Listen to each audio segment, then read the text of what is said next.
오늘 우리에게 주시는 하나님 말씀은 신약성경 로마서 8장 26절에서 28절 말씀입니다. 이와 같이 성령도 우리의 연약함을 도우시나니 우리는 마땅히 기도할 바를 알지 못하나 오직 성령이 말할 수 없는 탄식으로 우리를 위하여 친히 간구하시느니라.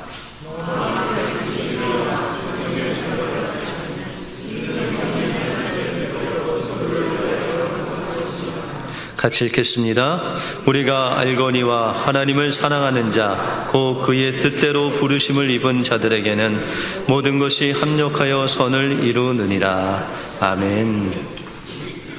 이스라엘의 한 랍비가 항상 나귀를 타고 하나님의 말씀을 전하러 다녔습니다.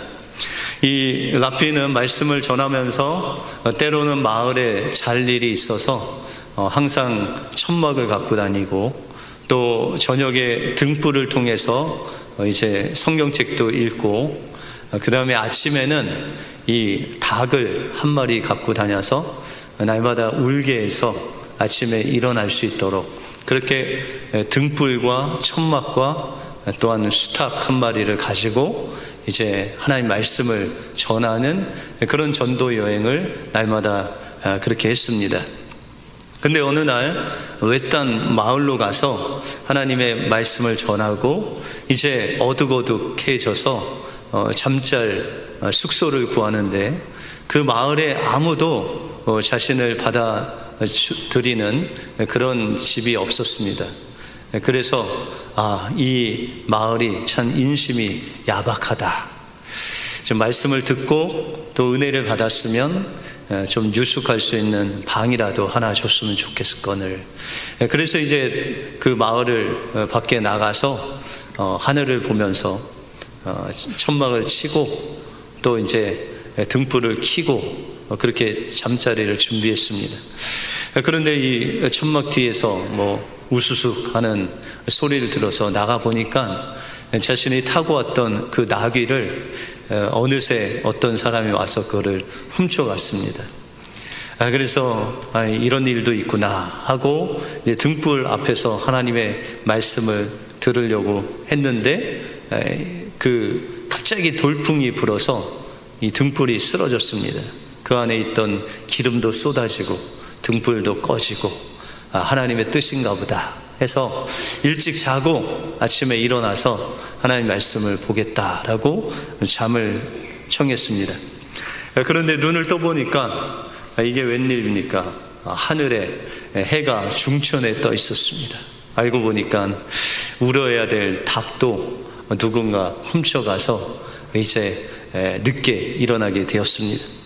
그래서 아침이라도 먹어야 되겠다라고 생각하고 마을로 내려갔는데 그 마을 전체가 어젯밤에 도적대들을 만나서 모든 사람들, 짐승들 다 노력해서 간 것입니다. 그 랍비가 생각하기를 내가 만약에 어제 그 마을 사람들이 나를 맞이해줘서 그 마을 집에서 잤다면 나는 분명히 이 강도떼에게 잡혀서 끌려갔을 것이다. 그리고 그 나귀를 훔쳐가지 않았다면 나귀가 울어서 내가 있는 곳에 도적대가 올 수도 있었고 또 등불을 계속 피워놨으면 그 등불을 보고 도적대가 올 수도 있었고 새벽에 닭이 울면 내가 있는 곳에 그 도적대가 올 수도 있는데 하나님의 은혜로 이것이 다 없어짐으로 인해서 내가 살 수 있었구나 라고 하면서 모든 상황을 하나님께 감사했다는 랍비의 간증입니다. 여러분들 때때로 우리의 삶 속에서 세상 말로 재수가 없이 모든 것을 잃고 또 일도 안 풀리고 그럴 때가 있을 때가 있습니다. 근데 하나님께서는 우리에게 그런 재수 없는 것이 아니고 또 우연이라는 것이 없이 하나님께서는 하나님의 섭리 가운데 우리를 인도하신다라는 것이죠. 그러므로 이 랍비와 같이 우리가 하나님의 그 주권을 믿고 모든 일 속에 함께 하시는 그 하나님께 감사하며 나갈 때 하나님께서는 그 모든 사건을 통해서 여러분들을 형통한 길로 인도해 주실 줄 믿습니다.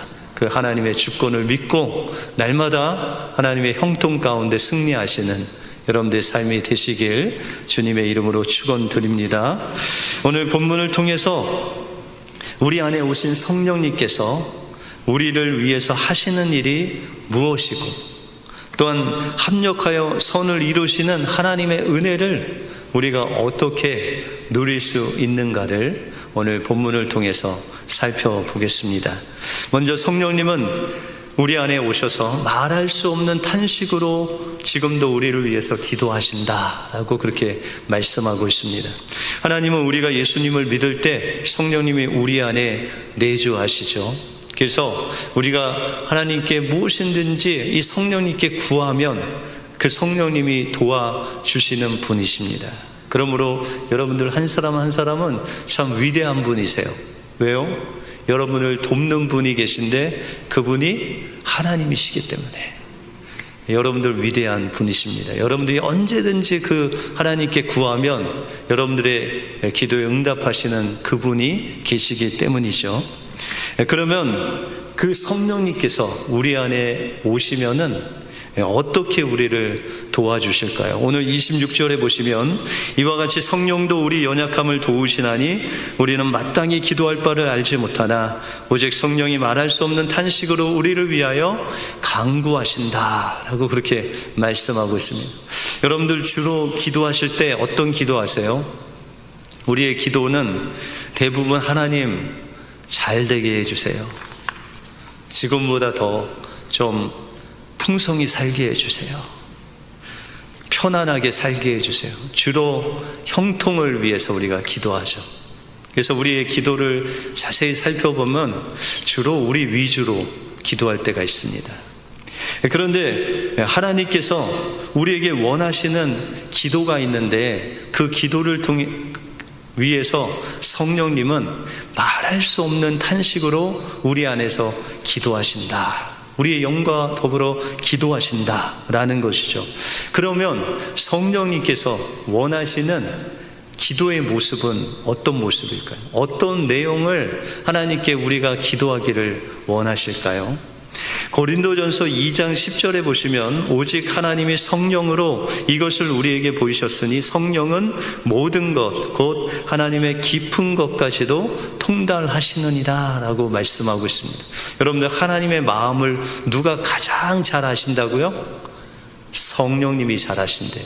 그래서 그 성령님이 우리를 향해서 말할 수 없는 탄식으로 기도하는 내용은 바로 우리가 하나님의 마음을 알아서 그 하나님의 마음, 우리가 신학적으로 이야기하면 하나님의 그 뜻을 알아서 하나님의 뜻대로 기도하기를 원하신다라는 것입니다. 여러분들 어렸을 때 부모님의 마음을 좀 아셨습니까?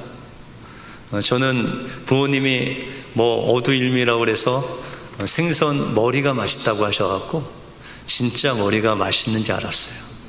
그리고 부모님이 그 머리를 드실 때 얼마나 맛있게 드시는지 그냥 그 머리를 다 해부해서 속속들이 다 드시면서 맛있다고 하셔서 진짜 머리가 가장 맛있는지 알았는데 좀 보니까는 부모님이 우리에게 그 살코기를 다 주시려고 머리만 그냥 죄 없는 머리만 그냥 계속 드셨던 거죠.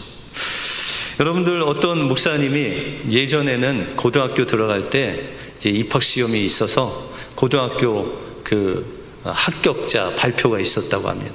근데 이 목사님이 FM이라 공부도 잘 하셨는데 그 합격자 발표에 갔는데 이름이 없는 거예요.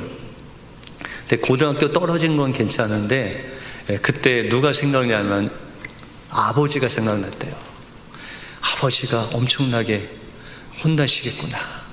그래서 이 아버지가 무서워서 집에 머리를 푹 숙이고 아버지의 얼굴을 보지 않으려고 그렇게 집에 딱 들어갔는데 아버지가 기쁜 마음으로 웃으면서 맞이하시는 거예요. 아버지가 아직 이 소식을 못 들으셨구나. 하루가 지났는데 그래도 아버지가 이 아들한테 잘 해주시는 거예요. 하루가 지나고 이틀이 지나고 3일이 지났는데 어머니가 이 아들에게 와서 하시는 말씀이 내 아버지가 며칠 밤을 잠을 못 이루고 계신다. 그런 말씀을 하셨대요. 이 아들은 이 아버지 마음이 괜찮은지 알았어요. 그런데 아들한테 표현을 못하고 그 마음에 계속 뭐라 그럴까요? 탄식하는 마음으로 아들의 미래를 걱정하시느라고 밤새 잠을 이루지 못하시고 하루 이틀 3일 그 여러 날 동안 잠을 못 이루시는 그 아버지의 마음을 그 어머니 때문에 알았다라는 그런 고백을 하는 것을 들었습니다. 여러분들, 자녀가 문제가 있으면 부모가 더 안타까워 하시죠. 자녀가 좀 문제가 없이 그냥 내가 문제가 있고 말지, 자녀가 아프거나 문제가 있으면 부모님 마음이 힘듭니다. 근데 여러분들, 하나님도 마찬가지예요.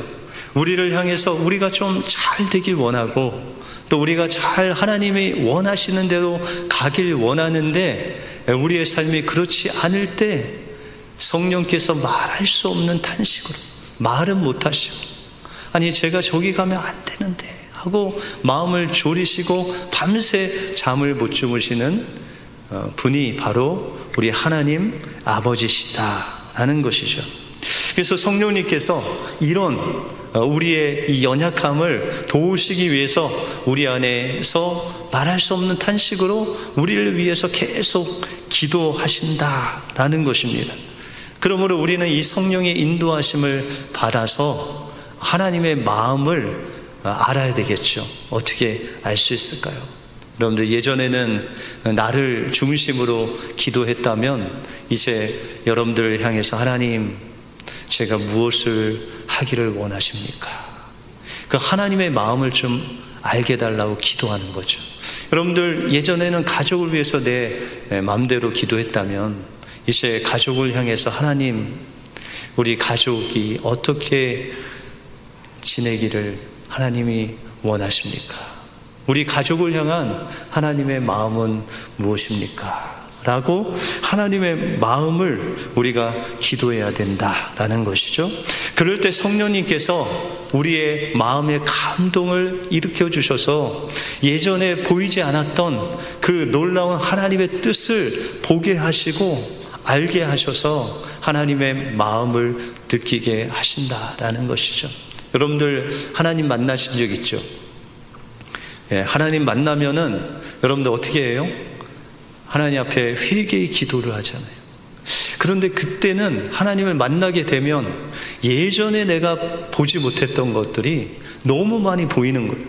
내가 사람들에게 말을 함부로 했던 거, 또 용서하지 않았던 거, 또 내가 이기적으로 하나님 앞에 구했던 거, 이런 것들이 예전에는 하나도 보이지 않았는데 하나님을 만나면, 성령의 감동하심이 오면 그것들이 다 보이게 돼요. 나의 부족함, 나의 연약함. 그래서 그것을 일일이 하나님 앞에 기도하게 되죠. 바로 하나님을 만나게 되면 성령님을 통해서 우리가 하나님의 마음을 알게 되고, 하나님의 마음을 알게 되면 우리가 그 하나님의 마음을 붙잡고 하나님 앞에 기도하게 된다라는 것입니다.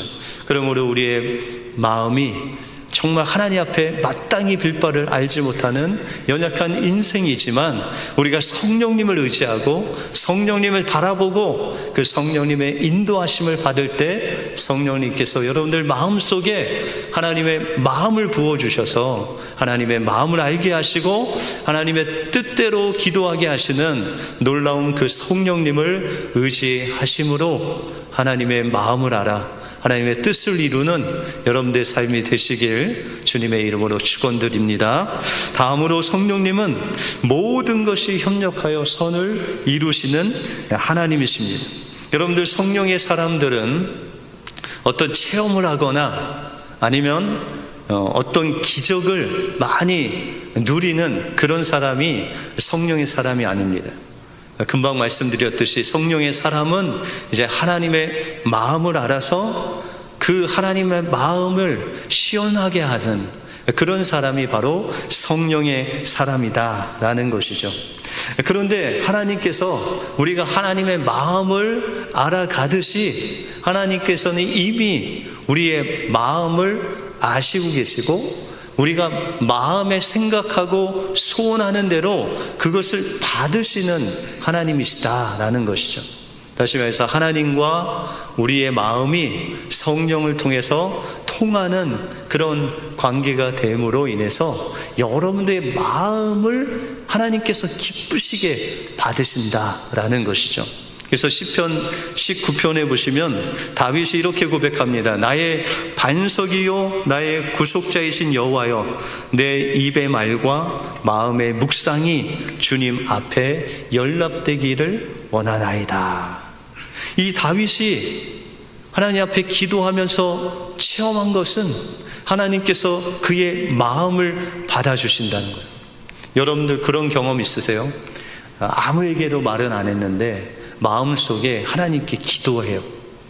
하나님, 제가 이런 기도 제목이 있는데 하나님 이거 좀 들어주시면 안 돼요? 그냥 마음으로 하나님 앞에 그냥 이렇게 아랬어요. 그런데 진짜 하나님이 여러분들의 기도를 속히 들어주신 거예요. 여러분들의 마음을 그냥 하나님께 보여드렸는데 하나님 그 마음을 아시고 그 마음에 응답을 해 주신다라는 거죠. 다시 말해서 하나님께서는 여러분들의 행동, 여러분들의 외모를 보시는 것이 아니라 여러분들의 마음 중심을 보시고 그 중심을 하나님께서 받으시는 하나님이시다라는 것이죠. 그것을 쉽게 예수님이 말씀하시기를 너희가 여기 있는 어린아이 하나에게 냉수 한 그릇을 대접하면 그것이 바로 나를 대접한 것이다 라고 그렇게 말씀하고 있습니다. 여러분들 마음으로 하나님을 섬기듯 그렇게 사람을 섬기면 그것은 사람을 섬긴 것이 아니라 하나님을 섬긴 것이다 라고 그렇게 말씀하고 있다라는 것이죠. 그러므로 우리의 마음을 하나님께 드려서 또한 하나님이 받으시는 말, 받으시는 행동을 할 때 하나님께서 여러분들의 삶을 받아주신다는 거예요. 그러면 여러분들의 마음을 하나님께 드리지 않고 하나님이 원하신 대로 살지 않고 자녀들이 여러분들 말 안 듣듯이 계속 말을 안 들으면 성령님이 어떻게 하실까요? 성경은 성령님께서 근심하신다 라고 그렇게 말씀하고 있습니다. 에베소서 4장 30절에 보시면 하나님의 성령을 근심하게 하지 말라, 그 안에서 너희가 구원의 날까지 인치심을 받았다 라고 그렇게 말씀하고 있습니다. 하나님께서 우리에게 주신 그 놀라운 은혜의 감격함으로 이제 여러분들의 마음을 통해서 그 마음을 하나님께 드려야 된다는 거예요. 예전에는 우리 마음에 분노가 일어나면 쉽게 거칠게 말을 하거나 욕하거나 막 분을 냈어요. 그런데 이제 주님을 믿고 성령님이 우리 안에 계시니까 내 마음이 화가 나도 나와 함께 계신 분이 하나님이시기 때문에 그 앞에서 화를 낼 수가 없잖아요. 거친 말 할 수가 없잖아요. 내가 이 말하는 것을 하나님이 다 보시고 계시잖아요. 그러므로 우리가 우리의 마음을 하나님께 드리는 것이죠. 하나님, 제 마음속에 막 분노가 일어나는데 하나님, 제가 어찌할 수가 없습니다. 하나님께서 내 마음을 다스려 주시고 하나님, 이 분노가 변해서 감사가 되게 해 주십시오. 여러분들의 마음을 하나님께 드리는 것이요. 그러면 그 마음을 하나님 받았다 주셔서 그 마음을 바꿔주시는 놀라운 은혜가 일어나게 된다라는 것입니다. 그래서 베드로전서 4장 11절에 보시면 누가 말하려면 하나님의 말씀하는 것 같이 하고 누가 봉사하려면 하나님이 공급하시는 것 같이 그렇게 봉사하라 라고 그렇게 말씀하고 있습니다. 여러분들이 말 한마디가 하나님과 함께하는 말이라는 것이죠. 그래서 우리의 말 한마디, 를 통해서 격려하고 칭찬하고 세워주는 말을 할 때 마치 여러분들의 말이 하나님이 말씀하시는 그 말씀이 되어서 사람들에게 필요한 그런 조언이 될 수도 있고, 또한 사람을 세우는 말씀이 될 수 있고, 또한 생명을 살리는 말이 될 수 있다라는 것이죠.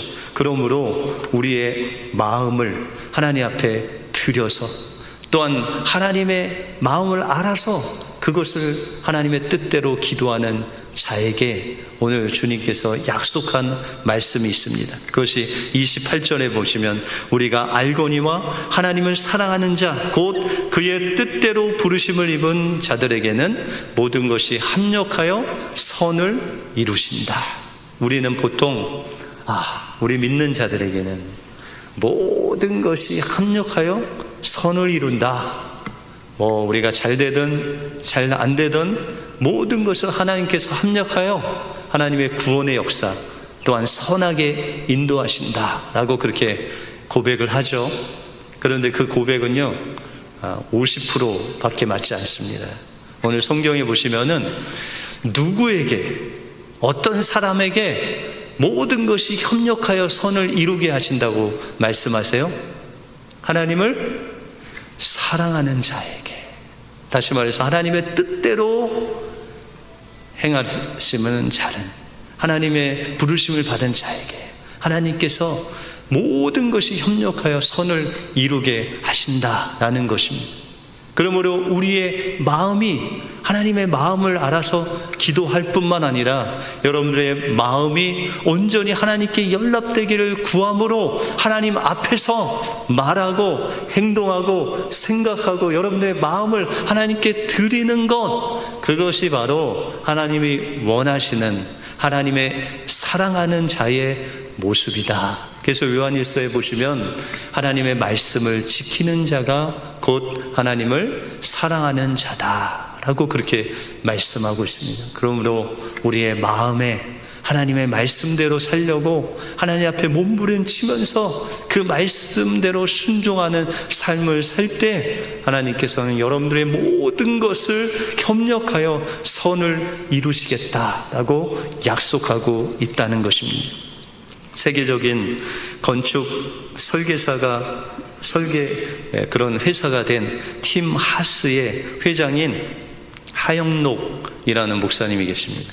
이 목사님의 아버지도 목사님이셨는데, 이 목사님이 이 하영록 목사님이 12살 되기 전까지 부산에 한센병을 치료하는 그런 곳에서 목회를 하셨습니다. 그러다가 그 하영록 목사님이 12살 때 이 펜실베니아에 이제 유학을 이민을 왔습니다. 그런데 아버지는 가난한 신학생으로 청소도 하시고 여기서 허드렛 일을 하시면서 아이들을 교육하는 거예요. 그래서 목사님이 생각할 때, 아니 부산에서는 그래도 한센병 환자들이 갖다주는 닭고기도 좀 먹고 돼지고기도 먹고 했는데 여기서는 고기 구경을 할 수 없죠. 아니 왜 이민을 온 거야? 라고 어렸을 때 생각하면서 그냥 어렵게 자랐습니다. 그러나 열심히 공부한 끝에 이 펜실베니아에 있는 아주 유명한 대학의 건축학과를 나와서 열심히 건축회사에서 일하다 보니까 34살의 아주 젊은 나이에 그 건축회사의 임원이 될 수 있었습니다. 그런데 이 34살의 어떤 하루에 이제 고속도로를 타고 가는데 갑자기 앞이 잘 안 보이더니 그냥 기절을 하고 말았습니다. 그래서 사고가 나고 응급실로 실려갔는데 검진 결과 심장 이식을 받지 않으면 안 되는, 그렇게 심장이 다 망가져 있는 상태로 있었습니다. 34살 때 그 젊은 나이라 아내와 또한 2살, 3살 된 두 딸이 있었습니다. 이제 이 심장 이식을 하지 않으면 죽을 수밖에 없는 그런 상황 속에서 하나님께 기도를 했습니다. 하나님, 저 생명을만 살려주신다면 제가 하나님의 말씀인 내 이웃을 내 몸과 같이 사랑하며 살겠습니다. 하나님 앞에 거의 소원을 하고 기도를 하면서 하나님께 나갔습니다. 그런데 어느 날 이 의사가 심장 이식을 받을 수 있다 이제 얼마 되지 않아서 이것을 받을 수 있다는 그런 소식을 듣고 너무나 기뻐했습니다. 그런데 이제 그 심장 이식을 기다리고 있는 어느 날 갑자기 그 병원에 중환자가 들어왔는데 심장 이식을 바로 받지 않으면은 거의 생명이 위급한 환자가 들어왔다는 소식을 들었습니다. 그때 갑자기 마음속에 갈등이 일어났습니다. 내가 받아야 될 그 심장을 저 사람에게 주어야 되나? 왜냐하면 하나님 앞에 내가 이제 내 이웃을 위해서 살겠다고 그렇게 하나님 앞에 서원까지 했는데 저 사람에게 내가 심장을 주어야 되지 않는가 라는 갈등을 하게 됩니다. 그리고 결단을 합니다. 그래, 하나님이 원하시는 내 이웃을 내 몸과 같이 사랑하는 그 말씀을 실천해야 되겠다. 그래서 이제 의사가 찾아와서 이제 내일이면 심장 이식 수술을 받으니까 준비를 하라고 그러고 가는데 이 목사님이 의사의 손을 딱 잡고 선생님, 제가 그 심장을 이식을 안 받겠습니다. 그리고 금방 들어온 그 위급한 사람에게 그 심장을 주십시오. 아니 의사도 어안이 벙벙해서 아니 그렇게 안 하셔도 됩니다. 우리가 다른 심장을 찾고 있으니까 우리 환자분은 그것을 받으셔야 됩니다. 그랬더니 이 목사님이 의사한테 아닙니다. 내가 하나님께 약속을 하고 하나님이 원하신다고 하니까 그것을 드리겠습니다. 그리고 그 심장을 그 급한 사람에게 주었습니다. 그리고 일주일이 지나고 이 목사님이 혼수 상태에 들어갔습니다. 그만큼 생명이 위독한 상태에서 다른 사람에게 그 심장 이식을 준 거죠. 그래서 이 병원에서 심장을 찾다 하나를 찾았는데 다른 병원에서 다 거부한 알코올릭으로 죽은 사람의 심장이기 때문에 어느 병원에서도 이식을 꺼려하는 그 심장을 이식을 받게 되었습니다. 왜냐하면 그것을 받지 않으면 생명이 위급했기 때문에 그렇게 심장 수술을 받았습니다. 근데 미국에서 심장 이식을 딱 2번 받을 수 있다고 합니다. 이 당시에. 그래서 심장 이식을 한 번 했고 이 심장이 별로 안 좋아서 한 번을 더 이식을 하셨답니다. 그런데 그 심장마저도 안 좋아서 심장 이식이 더 필요했습니다. 그런데 미국에서는 2번밖에 되지 않아서 이 의사들이 모여서 회의를 했습니다. 우리가 어떻게 해야 되나? 그 기록을 쫙 훑어보니까 이 목사님이 첫 번째 심장 이식을 받을 때 자기가 그것을 다른 사람에게 주고 다른 그런 어떻게 보면은 참 이식받기 어려운 그 심장을 이식받은 그 기록을 의사들이 보고 이것은 이분이 의도적으로 한 것이 아니라 그것을 양보한 것이니까 첫 번째 심장 이식은 없던 거다. 그러므로 이분은 심장 이식을 한 번 한 거고 한 번 더 할 수 있다라는 결론을 내리고 그 심장을 이식하게 되었습니다.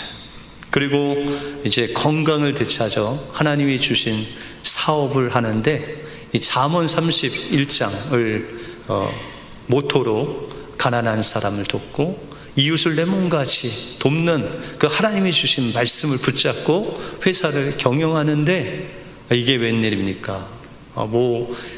도움이 필요한 것이 있을 때마다 그냥 아무 대가 없이 주변에서 호의를 베푸셔서 이 건축 설계사가 거의 세계적인 건축 설계사로 성장할 수 있었다라는 것이죠.